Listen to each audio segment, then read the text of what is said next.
1,51,00,000 অন্নপূর্ণা যোজনায় আবেদন করেছিলেন।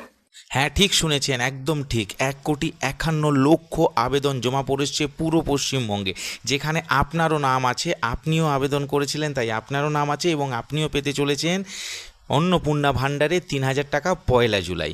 কিন্তু আপনার আবেদন সঠিক ঠিকঠাক জমা পড়েছিল কিনা এবং আপনার আবেদন নম্বর পেয়েছিলেন কিনা সেইগুলো, কেউ আবেদন অফলাইনে করেছিল, আবার কেউ আবেদন করেছিল অনলাইনে। দুজনেরই ক্ষেত্রে যখন আপনারা স্ট্যাটাস চেক যদি করে থাকেন, কারো সাবমিটেড দেখাচ্ছিল, কারো আবার দেখাচ্ছিল এনকোয়ারি প্রসেসড, আবার কারো সেখানে দেখাচ্ছিল এনকোয়ারি রিভার্টেড, এবং সেখানে আবার কারো দেখাচ্ছিল অ্যাকসেপ্টেড। তো এই সব ক্ষেত্রে কিন্তু সবার অ্যাপ্লিকেশান সাবমিট হয়েছিল।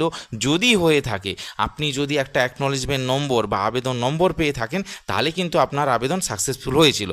মাননীয় মুখ্যমন্ত্রী শুভেন্দু অধিকারী পরিষ্কার জানিয়ে দিলেন কারা কারা পাচ্ছেন, দেখুন। উদ্যোগ গ্রহণ করবো, আশ্বস্ত করতে চাই, 1 জুলাই এই রাজ্যে 1,51,00,000 অন্নপূর্ণা যোজনায় আবেদন করেছিলেন।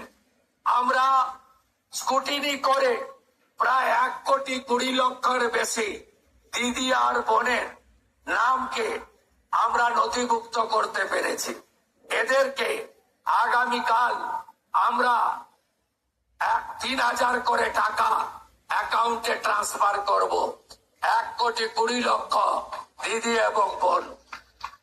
এর মধ্যে আপনারা শুনলে খুশি হবেন, 5 লক্ষ আমাদের আদিবাসী দিদি এবং বোন আছে, 5 লক্ষ। তারা আগামীকাল 3,000 টাকা অ্যাকাউন্টে পাবেন। প্রতি মাসে তারা এই সরকারের তাদের অ্যাকাউন্টে পাঠাবে। এইরূপ আরও নিত্য নতুন তথ্য পাওয়ার জন্য চ্যানেলটিকে সাবস্ক্রাইব করুন এবং বন্ধুদের শেয়ার করুন।